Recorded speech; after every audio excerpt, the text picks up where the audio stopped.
Hi, this is Angela with Parkrose Permaculture. It is the middle of March, and I'm in my backyard, and I wanted to talk really quickly about this perennial vegetable in front of me. This is rhubarb, obviously. There are a couple things I wanted to say. I made an earlier video about rhubarb in the middle of the summer, but this is a good chance to look at what rhubarb looks like in the beginning of spring when it is just emerging from its dormant period. So this is a variety called Victoria. As it gets larger, the stalks are green and red striped. I have some others that are very wide, bright red, no-name variety, and then I have another skinnier pink variety.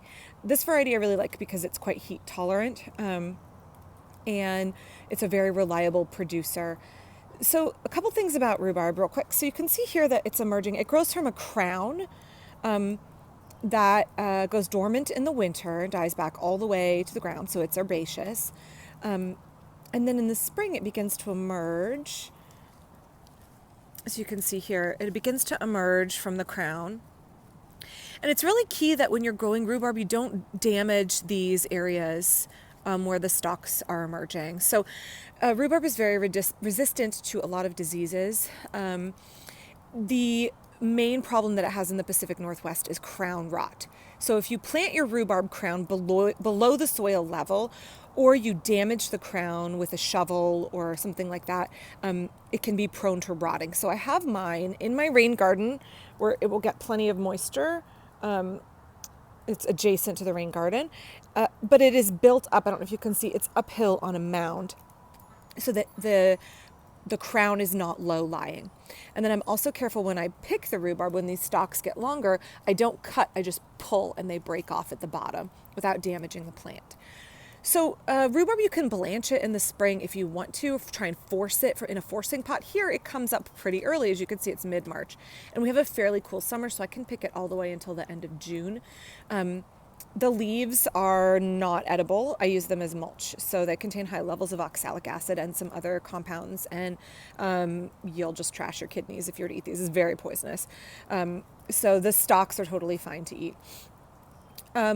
The other thing I just want to talk about is dividing this plant. So this was one piece of a crown this big when I planted it 6 years ago.